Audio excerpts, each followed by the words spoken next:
एकदम कोई बाकी सब બધા વચ્ચે બોલ નહીં કરે. પહેલા ગુજરાતી આવે પછી હિન્દી આપે. નમસ્કાર. મતદાનના અધિકારનો ઉપયોગ કરવો એ બધાની ફરજ પણ છે.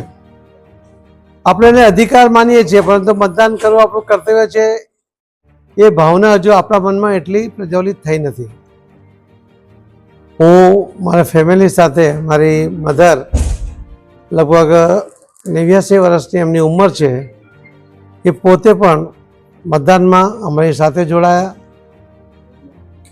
અને ત્યાંનું પણ તમે માહોલ જોયો કે સૌ યુવાનો મતદાન પણ કરતા હતા, મતદાન કરવામાં બધાને મદદ પણ કરતા હતા.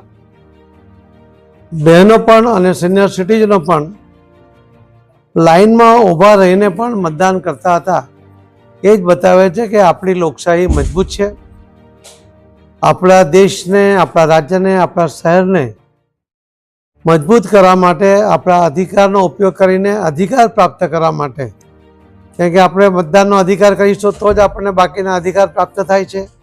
આપણી સગવડો માટે આપણે જે આપણો અધિકાર માનીએ છીએ એ પણ પ્રાપ્ત થાય છે.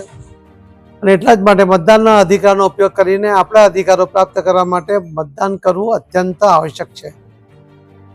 અને હું જોઈ રહ્યો છું કે સુરત શહેરની જે પરંપરા મુજબ શેરી મોહલ્લામાંથી, સોસાયટીઓમાંથી લોકો ઢોલ નગારા સાથે સામૂહિક મતદાન કરવા માટે નીકળી રહ્યા છે. સુરતની તો પરંપરા છે કે મતદાન કરીને આવો અને ખમણ સાથે ચા માણો. એ પ્રકારની જે પરંપરા રહી છે એક ખૂબ સુદૃઢ મજબૂત પરંપરા છે, જેના કારણે લોકોમાં એક સૂત્રતા પણ જળવાય છે, એક સંગઠન પણ એમાંથી જળવાતું હોય છે. ઘણી બહેનો પણ પોતાના ઘરના લોકોને કહે છે, રાતે જ કહેતા હોય છે કે પહેલાં મતદાન કરીને આવજો, પછી જ ચા આપીશ. આ એક નાનો શબ્દ એ મતદાનના ટકાવારી વધારવામાં અત્યંત ઉપયોગી થતો હોય છે. જે 18 વર્ષ પૂર્ણ થવાને કારણે જેમને મતદાનનો અધિકાર મળ્યો છે એવા યુવાનો પણ આજે મતદાન કરતા જોવા મળ્યા.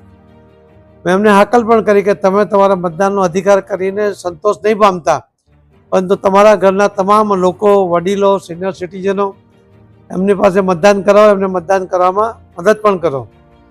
અને આ યુવાનો એ રીતે પ્રેરિત થઈને કામ પણ કરી રહ્યા છે. બહેનો પણ મતદાન પણ કરે છે અને કરાવી પણ રહી છે. સિનિયર સિટીઝનો પોતાના વર્ષોથી આ અધિકારનો ઉપયોગ કરતા હતા, પરંતુ શારીરિક નબળાઈ હશે છતાં પણ એ મતદાનનો અધિકારનો ઉપયોગ કરી રહ્યા છે. એમાંથી બાકીના લોકોને પણ પ્રેરણા મળે છે. એટલા જ માટે હું સિનિયર સિટીઝનોને પણ વિનંતી કરીશ કે થોડી ગરમીનો પારો ઉપર જાય એના પહેલાં સૌ મતદાન કરી લે. કદાચ જો ગરમી વધી પણ જાય તો છત્રીનો સહારો લે, પરંતુ મતદાનનો અધિકારનો ઉપયોગ જરૂર કરે એ હું આપના માધ્યમથી સૌ યુવાનોને, બહેનોને, સૌ સિનિયર સિટીઝનોને, ભાઈ બહેનોને સૌને વિનંતી કરું છું. મને વિશ્વાસ છે કે ગુજરાતના વિકાસ માટે, આપણા શહેરના વિકાસ માટે, આપણા દેશના વિકાસ માટે, આ લોકશાહીને મજબૂત કરવા માટે જેટલો મતદાનનો વધુ ઉપયોગ થશે એટલી લોકશાહી મજબૂત થશે. એના પ્રત્યે નિરાશા ન વ્યક્ત કરો, એને ટાળવાનો પ્રયત્ન ના કરો. એ ફરીથી આપ સૌને નમ્ર વિનંતી છે. ખૂબ ખૂબ ધન્યવાદ.